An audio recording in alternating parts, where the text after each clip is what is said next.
தினம் ஒரு தியானம். நான் உனக்கு இளைப்பாறுதல் தருவேன். யாத்ராகமம் அதிகாரம் 33 வசனம் 14. I will give you rest. இஸ்ரவேல் ஜனங்களை இளைப்பாற பண்ணி கானான் தேசத்தை தந்த தேவன்.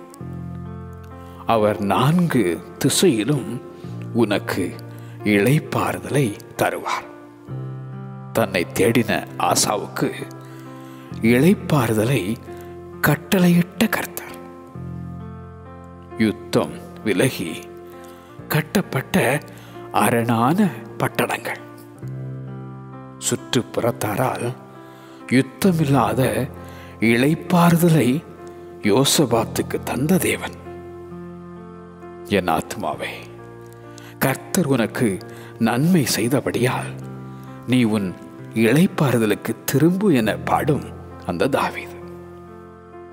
மரண கட்டுகள் உன்னை சுற்றி கொண்டதோ?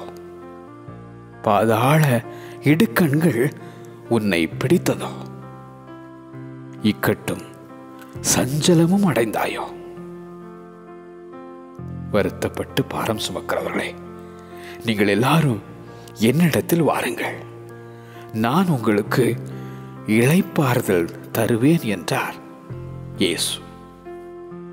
இக்கட்ட நாளிலே இளைப்பாறுதல் தரும் அந்த இயேசுவை நீயும் அண்டி வா. நான் உனக்கு இளைப்பாறுதல் தருவேன். நான் உனக்கு இளைப்பாறுதல் தருவேன். ஆமென்.